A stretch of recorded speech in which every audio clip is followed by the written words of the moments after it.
কলকাতা লিগের premier division 2025-এর বড় match অনুষ্ঠিত হতে চলেছে কল্যাণী স্টেডিয়ামে।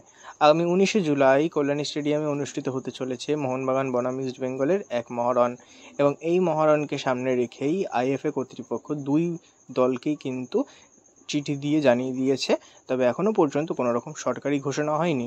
এ বিষয়ে আইএফএ সচিব এবং কল্যাণী পৌরসভার চেয়ারম্যান ডক্টর নীলিমেশ রয়চৌধুরীর সঙ্গে দীর্ঘক্ষণ একটি বৈঠক হয়েছে, এবং সেই বৈঠকের পর ঠিক করা হয়েছে যে কল্যাণীতে কীরমভাবে পরিকাঠামো তৈরি করা হবে। তবে এই বিষয়ে কোনো রকম সরকারি এখনও পর্যন্ত নির্দেশিকা আসেনি। আশা করা যায় আজ বা কালের মধ্যে খুব শীঘ্রই এই নির্দেশিকা চলে আসবে। তবে এই ডার্বির খবর করতে গিয়ে খুব শীঘ্রই মনে পড়ে যায় 9 বছর আগেকার এক ঘটনা।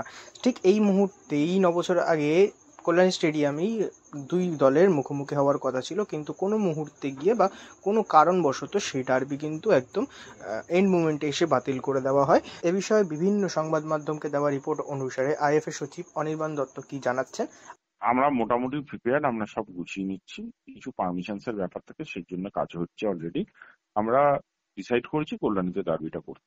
কোনো অস্থায়ী গ্যালারি নেই এখন, কল্যাণীতে অনেকগুলো গ্যালারি হয়ে গেছে, তো অস্থায়ী গ্যালারির ব্যাপার কিছু নেই। আমাদের যা চোখে পড়েছে তাতে বড় ম্যাচ হতেই পারে। ইনফ্যাক্ট ওখানে তো আই লিগও হয়েছে, আই লিগের ফাইনালও হয়েছে, তো না হওয়ার কিছু কারণ নেই, এবং ওদের যথেষ্ট এক্সপিরিয়েন্সও আছে।